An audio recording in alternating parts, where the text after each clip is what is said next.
Problema 11.2. El movimiento de una partícula está definido por la siguiente relación, donde x y t se expresan en metros y segundos, respectivamente.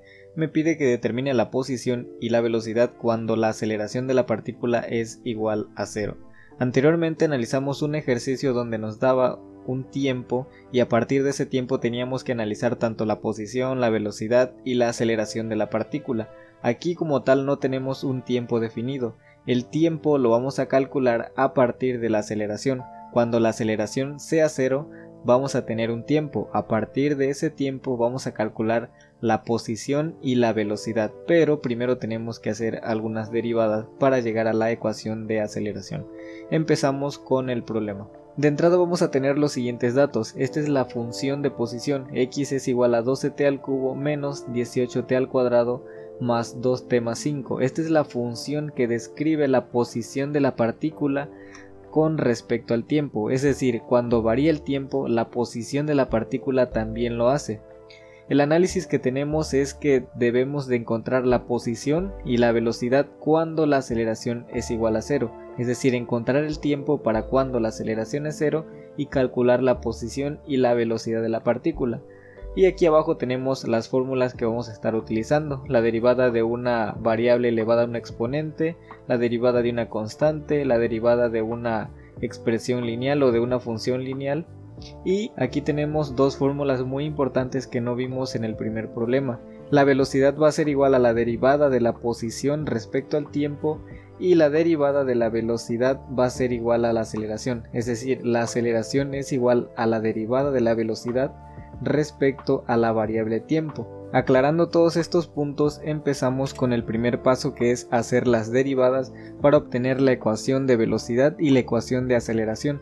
Entonces empezamos con la primera derivada. Para calcular la velocidad debemos de partir de la función de posición, es decir, tenemos que derivar la posición respecto al tiempo y lo hacemos de la siguiente manera. La velocidad va a ser igual a la derivada de x o la derivada de la posición respecto al tiempo y va a ser igual a 12, bajamos el 3 a multiplicar por el 12, le restamos 1 al exponente, ponemos menos, bajamos el 2 a multiplicar por el coeficiente 18, le restamos 1 al exponente, ponemos signo más, bajamos el 1 de la t a multiplicar por el 2 y le restamos 1 al exponente. Finalmente tenemos una constante, pero nosotros ya sabemos que la derivada de una constante es igual a 0, por lo tanto la indicamos directamente. Y es así como me queda que la velocidad va a ser igual a 36t al cuadrado menos 36t más 2. Este 36t al cuadrado sale de multiplicar 12 por 3, 36.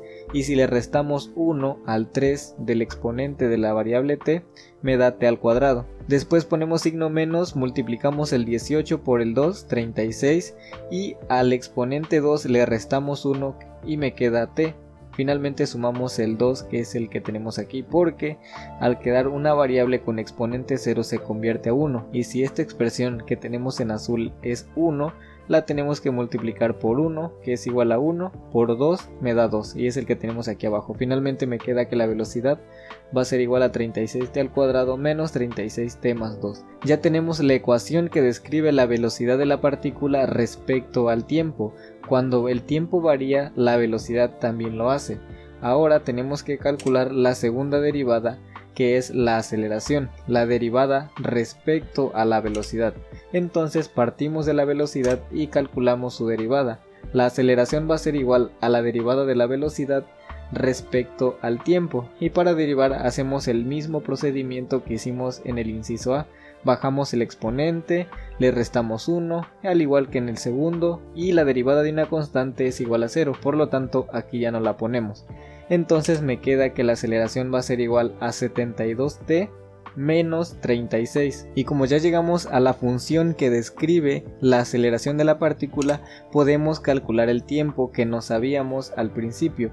Para calcular el tiempo tenemos que igualar la ecuación de la aceleración a 0, porque el problema me está pidiendo que yo analice la función cuando la aceleración sea 0. Como la aceleración varía de acuerdo al tiempo, va a haber un tiempo en el que la aceleración es 0. Ese tiempo lo tenemos que calcular y lo hacemos de la siguiente manera.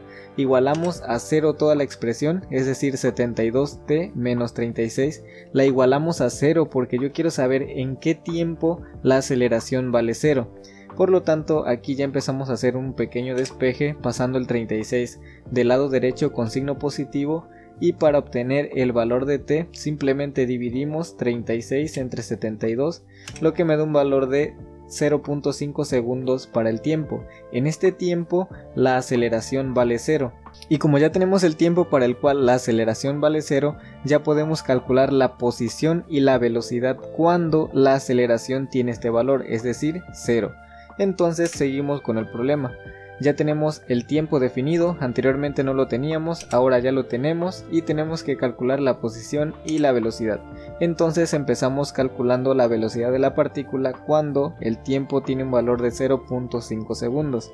Simplemente sustituir en la ecuación de la velocidad, esta es la ecuación que determinamos al derivar la función de posición, tenemos que sustituir el tiempo para saber qué valor adquiere la velocidad en ese tiempo. Entonces me queda que la velocidad va a ser igual a 36 por 0.5 al cuadrado menos 36 por 0.5 más 2. Lo que hicimos fue, en lugar de poner t, pusimos el valor de t directamente porque ya lo sabemos.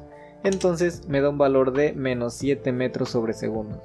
Pueden evaluar esa expresión en la calculadora y les va a dar este resultado. Ya para finalizar el ejercicio vamos a calcular la posición de la partícula cuando el tiempo vale 0.5 segundos y hacemos el mismo procedimiento que hicimos en el paso número 3.